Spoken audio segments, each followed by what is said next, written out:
सम शनिश्चराय नमः। प्रेम से बोलिए शनिदेव महाराज की जय। हे प्रिय भक्तों, आज की इस वीडियो में आप सभी के लिए लाए हैं शनिदेव महाराज की बहुत ही दुर्लभ एवं पावन व्रत कथा। आज शनिवार के दिन शनिदेव की कथा को सुनने मात्र से ही शनिदेव की कृपा सदा सर्वदा आप सभी पर बनी रहेगी। तो आप सभी से अनुरोध है कि इस कथा को पूरे भक्ति भाव और प्रसन्न मन चित्त से पूरा अवश्य सुने और कमेंट बॉक्स में शनिदेव महाराज की जय लिखना बिल्कुल भी मत भूलिएगा। आइए सर्वप्रथम गौरी पुत्र गणेश को याद करके सुनते हैं शनिदेव महाराज की ये दुर्लभ एवं पौराणिक व्रत कथा। तो प्रेम से बोलिए शनिदेव महाराज की जय। शनिदेव को ग्रहों का राजा कहा जाता है। भगवान भोलेनाथ ने इन्हें न्याय के देवता की उपाधि दी है। शनिदेव को बहुत ही जल्दी क्रोध आता है। इसी क्रोध की वजह से पिता सूर्य से इनकी नाराजगी बनी रहती है। इनके क्रोध से सभी बचने की कोशिश करते हैं, वरना व्यक्ति पर मुसीबतों का पहाड़ टूट पड़ता है। इसलिए इन्हें प्रसन्न करने के लिए शनिवार का व्रत रखा जाता है। व्यक्ति शनि दोष से बचने और उन्हें शांत रखने के लिए अनेक उपाय करते हैं। शनि कृपा से व्यक्ति को सुख और वैभव की प्राप्ति होती है। जो लोग शनिवार को व्रत करते हैं उनको पूजा के समय शनिवार व्रत की कथा का श्रवण अवश्य ही करना चाहिए। एक बार सभी 9 ग्रहों सूर्य, चंद्र, मंगल, बुध, बृहस्पति, शुक्र, शनि, राहु और केतु में बहस हो गई। कौन सबसे बड़ा है?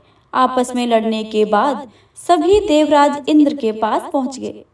इंद्र असमंजस की स्थिति में निर्णय नहीं कर दे पाए, परंतु उन्होंने सभी ग्रह को सुझाव दिया कि पृथ्वी पर राजा विक्रमादित्य हैं। यही उनका फैसला कर सकते हैं, क्योंकि वो बहुत ही न्यायप्रिय राजा हैं। सभी पृथ्वी पर राजा विक्रमादित्य के पास गए और अपने अपने आने का कारण बताया। राजा उनकी समस्या को सुनकर बहुत ही परेशान हो गए। उनका चिंतित होना लाजमी था, क्योंकि जिसको भी छोटा बताते तो वो गुस्सा होकर जाएंगे। राजा के काफी सोच विचार के बाद उन्हें एक उपाय सूझा। उन्होंने स्वर्ण, रजत, कांस्य, पीतल, सीसा, रांगा, जस्ता, अभ्रक और लोहे से 9 सिंहासन का निर्माण करवाया। उन्हें उपयुक्त क्रम में रख दिया। सबसे निवेदन किया कि क्रमानुसार सिंहासन पर आसन ग्रहण करें।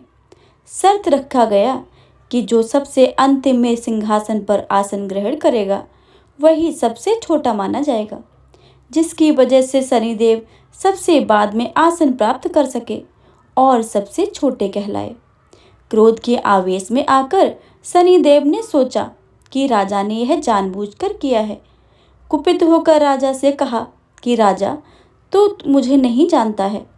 सूर्य 1 राशि में महीना, चंद्रमा 2.25 महीने 2 दिन और मंगल 1.5 महीना, बृहस्पति 13 महीना, बुध और शुक्र 1-1 महीने विचरण करते हैं। लेकिन मैं 2.5 से 7.5 साल तक रहता हूँ। मैंने बड़े बड़े का विनाश किया है। श्री राम की 7.5 आने पर उन्हें जंगल जंगल भटकना पड़ा और रावण की आने पर लंका को बंदरों की सेना से परास्त होना पड़ा।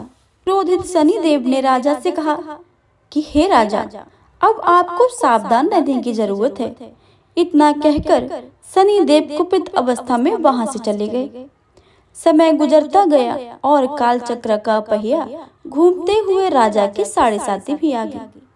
तब शनिदेव घोड़ों का सौदागर बनकर राजा के राज्य में गए। उनके साथ अच्छे नस्ल के बहुत सारे घोड़े थे। जब राजा को सौदागर के घोड़ों का पता चला तो अश्वपाल को अच्छे घोड़े खरीदने के लिए भेजा। अश्वपाल ने कई अच्छे घोड़े खरीदे। इसके अलावा सौदागर ने उपहार स्वरूप एक सर्वोत्तम नस्ल के घोड़े को राजा की सवारी हेतु दिया। राजा विक्रमादित्य जैसे ही उस घोड़े पर बैठे, वह सरपट वन की ओर भागने लगा। जंगल के अंदर पहुंचकर वह गायब हो गया। भूखा प्यासा की स्थिति में राजा जंगल में भटकते रहे। अचानक एक ग्वाला दिखा, जिसने राजा की प्यास बुझाई। राजा ने प्रसन्नता पूर्वक उसे अपनी अंगूठी देकर नगर की तरफ चले गए। वहां एक सेठ की दुकान पर पहुंचकर उन्होंने जल पिया और अपना नाम बीका बताया। भाग्यवश उस दिन सेठ की खूब आमदनी हुई। सेठ बहुत खुश होकर उन्हें अपने साथ घर लेकर आया।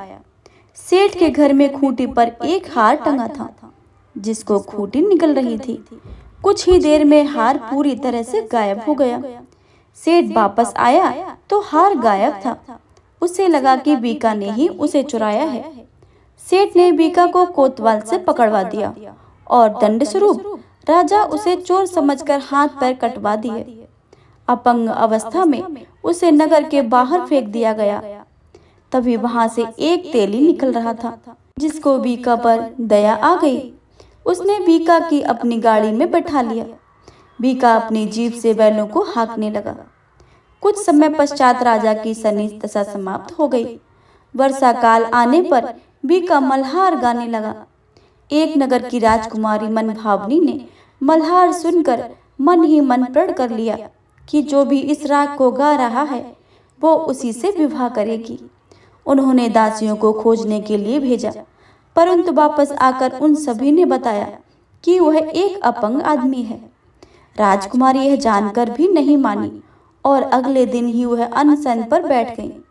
जब लाख समझाने पर राजकुमारी नहीं मानी, तब राजा ने उस तेली को बुलवा भेजा और बीका से विवाह की तैयारी करने के लिए कहा। बीका से राजकुमारी का विवाह हो गया। एक दिन बीका के स्वप्न में शनिदेव ने आकर कहा कि देखा राजन, तुमने मुझे छोटा बताकर कितना दुख झेला है। राजा ने क्षमा मांगते हुए हाथ जोड़कर शनिदेव से कहा, जैसा दुख मुझे दिया है किसी और को ऐसा दुख मत देना।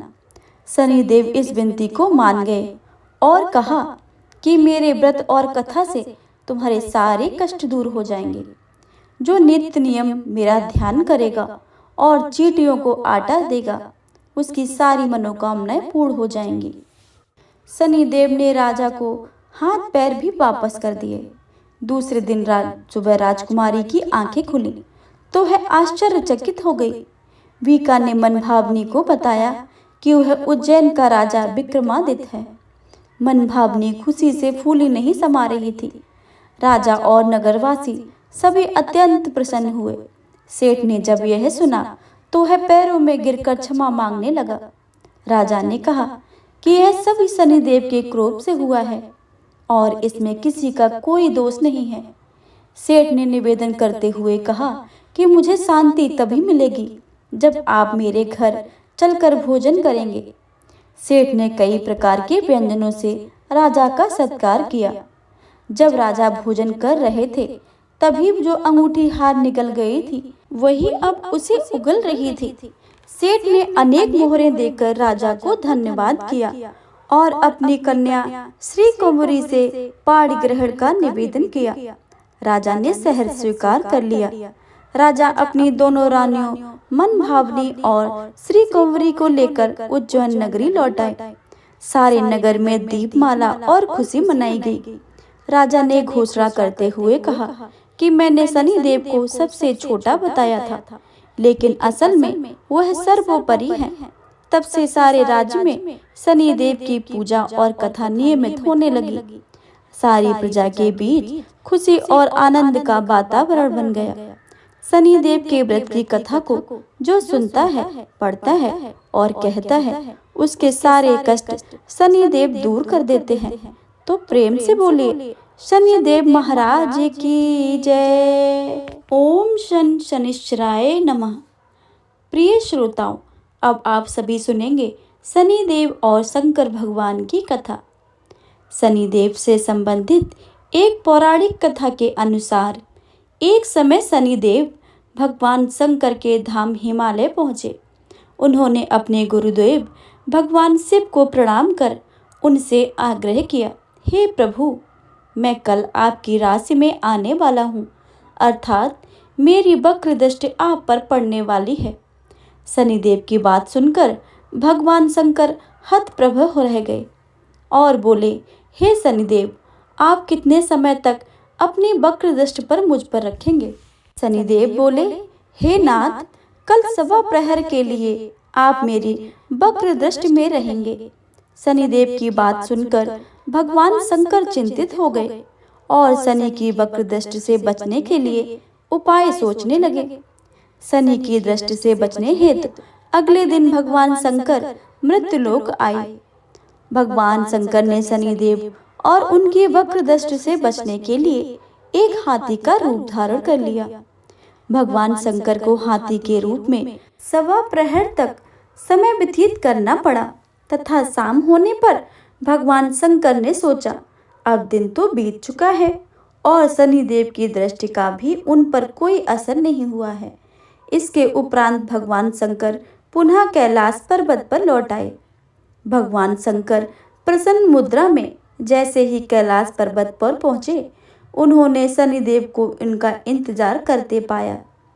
भगवान शंकर को देखकर शनिदेव ने हाथ जोड़कर प्रणाम किया।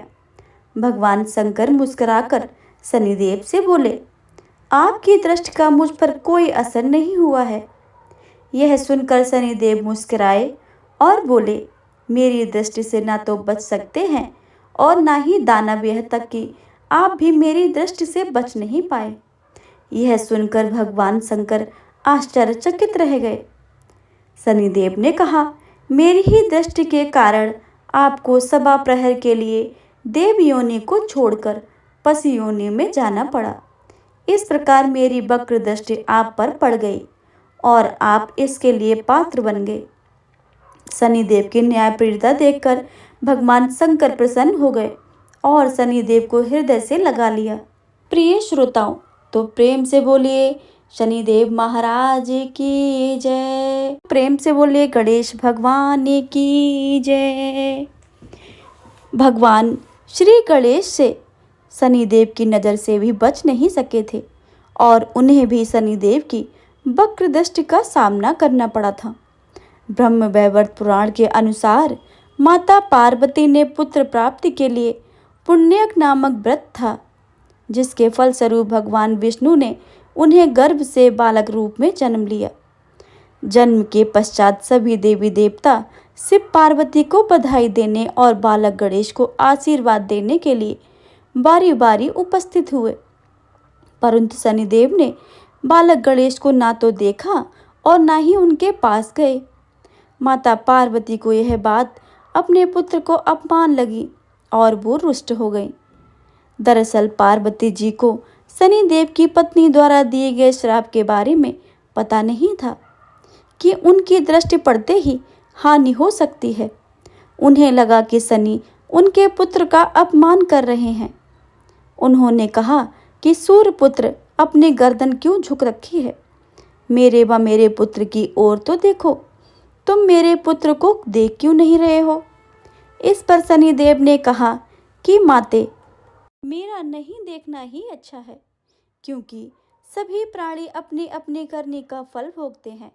मेरा नहीं देखना ही अच्छा है, क्योंकि सभी प्राणी अपने अपने करने का फल भोगते हैं। मैं भी अपने करने का फल भोग रहा हूँ। ऐसा कहकर शनिदेव अपने श्राप के बारे में बताते हैं। तब माता पार्वती ने कहा कि सब कुछ ठीक होगा, तुम्हारे देखने पर कुछ अमंगल नहीं होगा, क्योंकि यह मेरा पुत्र है और इसे सभी देवी देवताओं ने आशीर्वाद दिया है। शनिदेव ने माता की पार्वती की रुष्ट भाव समझकर उनकी आज्ञा मान ली और बालक गणेश को देख लिया, परंतु शनिदेव की दृष्टि पड़ते ही नवजात बालक का सिर धड़ से अलग होकर भस्म होकर ब्रह्मांड में विलीन हो गया। माता पार्वती अपने पुत्र की ऐसी दशा देखकर बेहोश हो गईं। तब माता पार्वती को इस आघात से बाहर निकालने और उनके क्रोध से बचने के लिए नदी के तट पर गए। भगवान विष्णु उन्होंने एक हथनी को गरुड़ पर सवार होकर अपने बालक की ओर पीठ किए बैठी थी। इस संबंध में यह भी कहा जाता है कि वह उन्होंने देखा कि एक हथनी अपने नवजात शिशु को देखकर उत्तर दिशा में सिर करके सो रही थी। विष्णु भगवान ने शीघ्र ही सुदर्शन चक्र से नवजात गज शिशु का मस्तक काट लिया और वे उसे लेकर शिवलोक पहुंचे और माता पार्वती के बालक के धड़ पर लगाकर उसके प्राण वापस कर दिए। बाद में जब माता पार्वती को होश आया तो उन्होंने शनिदेव को श्राप दिया, परंतु सभी देवताओं ने सनी का पक्ष लेकर कहा कि उनकी कोई गलती नहीं है। आपको तो यह इतनी सारी बातें बता दी कि आपके बालक को क्यों नहीं देख रहे हैं, किंतु आपकी जिद पूरी करने हेतु ही शनिदेव ने आपके पुत्र को देखा। इसमें इनका कोई कसूर नहीं है। तब माता पार्वती ने शनिदेव को क्षमा कर दिया और श्राप को एक पैर की विकलता के रूप में परिवर्तित कर दिया। इस तरह भगवान शिव और गणेश दोनों ही शनिदेव की नज़र से बच नहीं पाए थे। तो प्रेम से बोलिए भगवान गणेश की जय, भगवान भोलेनाथ की जय, शनिदेव महाराज की जय। अगर आपको यह वीडियो अच्छी लगी तो वीडियो को लाइक करें, ज़्यादा से ज़्यादा शेयर करें और चैनल पर नए आए हैं तो चैनल को सब्सक्राइब करके बेल आइकन को अवश्य दबा लें, ताकि आने वाली सभी वीडियो की जानकारी सबसे पहले आपके पास पहुँचे।